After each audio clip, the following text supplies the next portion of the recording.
transisi aja Ibu. Jadi kita berikan masa transisi karena nggak fair juga kan buat guru yang mengajar di swasta yang honorer ingin kehidupannya lebih baik, kemudian dia ikut tes dan lulus begitu. Nah, tetapi kemudian harus ditahan tetap di swasta. Ini sebetulnya juga feedback untuk swasta agar momen ini digunakan juga untuk memperbaiki juga kesejahteraan guru yang ada di swasta. Karena kan nggak pada tempatnya juga kalau kita melarang mereka untuk ikut. Tetapi kalau P3K-nya ditugaskan di swasta, saya kira payung hukumnya mesti kita lihat lagi, Bu. Terima kasih, Bu.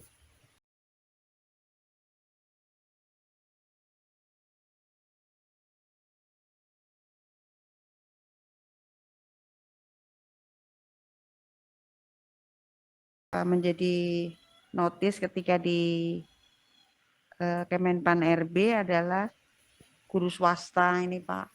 Lupa ini kemarin mungkin tidak ada dalam daftar pertanyaan ya. Kalau guru swasta boleh ditugaskan di guru negeri boleh ditugaskan P3K boleh ditugaskan di sekolah swasta. Apakah itu melanggar undang-undang atau bisa kementerian merubah peraturan tersebut? Lupa itu tadi di dalam susunan pertanyaan tidak disampaikan ya. Mohon tanggapannya Pak sebelum yang terakhir dengan Kementerian Keuangan. Ya, izin Bu Pimpinan. Sebetulnya kan penganggaran ini kan nanti datangnya karena ada formasi yang ditetapkan. Formasi kan diusulkan oleh Pemda. Pemda mengusulkannya adalah sekolah-sekolah negeri yang ada di Pemda begitu. Jadi kami juga sedang berdiskusi dengan Pak Iwan yang sudah terjadi di 2021 di mana yang lulus justru guru-guru swasta. Yang ini barangkali kita akan bicara masa transisi aja Ibu. Jadi kita berikan masa transisi karena nggak fair juga kan buat guru yang mengajar di swasta yang honorer ingin kehidupannya lebih baik, kemudian dia ikut tes dan lulus begitu. Nah, tetapi kemudian harus ditahan tetap di swasta. Ini sebetulnya juga feedback untuk swasta agar momen ini digunakan juga untuk memperbaiki juga kesejahteraan guru yang ada di swasta. Karena kan nggak pada tempatnya juga kalau kita melarang mereka untuk ikut. Tetapi kalau P3K-nya ditugaskan di swasta, saya kira payung hukumnya mesti kita lihat lagi, Bu. Terima kasih, Bu. Iya, Pak. Jadi ketentuan bahwa guru P3K itu harus mengajar di sekolah negeri itu di mana ya, Pak ya?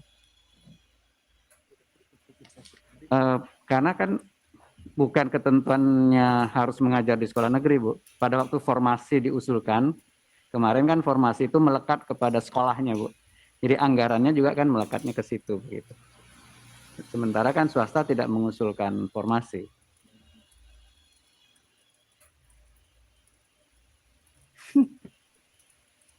Jangan marah Pak Fikri.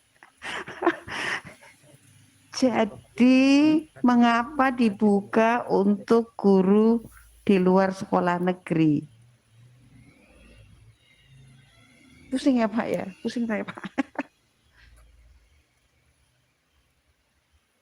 Ya, sebetulnya memang ini dilema. Kalau kita tutup tidak boleh guru swasta melamar formasi yang ada di negeri.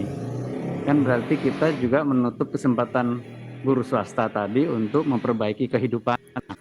Sementara sebetulnya ini feedback yang bagus dalam rangka memperbaiki kesejahteraan guru secara menyeluruh, Ibu. Karena secara nasional kan kita butuh guru. Ya. Nah, mudah-mudahan kejadian ini kita coba carikan solusinya yang terbaik deh, begitu. Tahun ini kami sudah sepakat dengan Pak Menpan, arahan beliau, udah kasih masa transisi tahun ini yang sudah lulus itu tetap mengajar di swasta, sampai nanti kemudian tahun depan baru mengisi formasi itu. Tapi ini masih technicalities-nya mesti didiskusikan lagi, Bu. Iya Pak, harapan kita bahwa guru dan sekolah negeri itu adalah dua hal yang tidak bisa dicampur aduk. Kalau guru itu kan urusannya dengan kepegawaian, mestinya gajinya langsung diterima oleh kepegawaian. Tapi mungkin karena mekanisme administratif bahwa segala macam tunjangan dan lain-lainnya itu masih harus diusulkan oleh sekolah setempat. Nah, ini yang mungkin harus ditata di dalam proses tata kelola pemerintahan kita, supaya semua guru mendapatkan hak yang sama. Atau dia sekolah guru swasta maupun sekolah negeri. Dan kembali lagi kami dari DPR Komisi 10 mengingatkan bahwa wajib hukumnya bagi khusus sekolah pendidikan dasar, guru SD, MI, SMP, MTS, itu harus dibiayai oleh negara, mau di sekolah swasta maupun di sekolah negeri. Kalau pemerintah mau memberikan ruang gotong royong kepada pihak swasta untuk menyelesaikan kekurangan segala hal yang berkaitan dengan pendidikan, ya pemerintah harus memastikan bahwa gurunya tetap merasa sejahtera.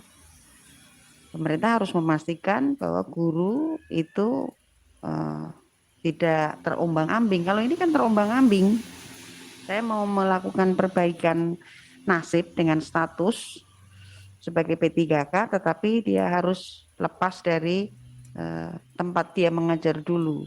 Guru ini kan pasti punya perasaan emosional, kedekatan, ikatan kepada sekolahnya yang lama. Dan nggak bisa tiba-tiba saja hanya karena dia menjadi guru P3K, kemudian dia harus pindah sekolah. Nah, itu juga dua hal yang menurut saya harus diselaraskan. Karena utama dan pertama kita berpikir tentang siswa. Siswa yang tiba-tiba ganti guru itu juga tidak baik. Interupsi pimpinan. Ya. 1 menit. Kalau di dapil saya Jakarta Timur yang protes bukan gurunya. Saya diprotes oleh banyak orang tua dan muridnya karena kehilangan guru favorit. Nah, saya kenalnya orang tuanya sama muridnya, gurunya saya nggak kenal. Jadi menambahkan pimpinan, saya dimarahin banyak orang terkait hal itu.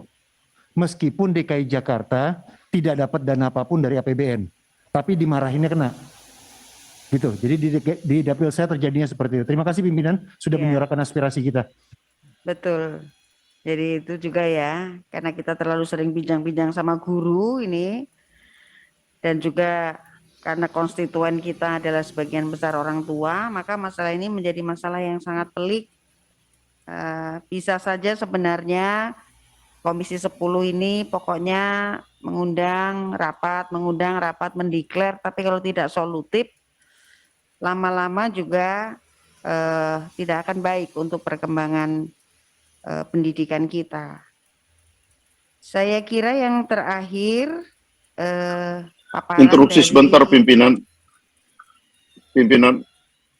Kementerian Keuangan, ada Pak Dirjen Anggaran, Pak Dirjen Perimbangan Keuangan, dan Direktur Dana Transfer Umum.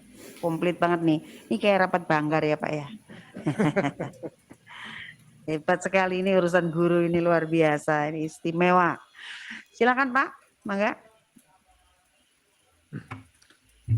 Baik, Ibu dan Bapak pimpinan Panja GTK P3K, Nggak dengar ya? Ibu-ibu, Bapak-bapak anggota Panja Komisi 10 untuk GTK dan GTK P3K ini. Assalamualaikum warahmatullahi wabarakatuh.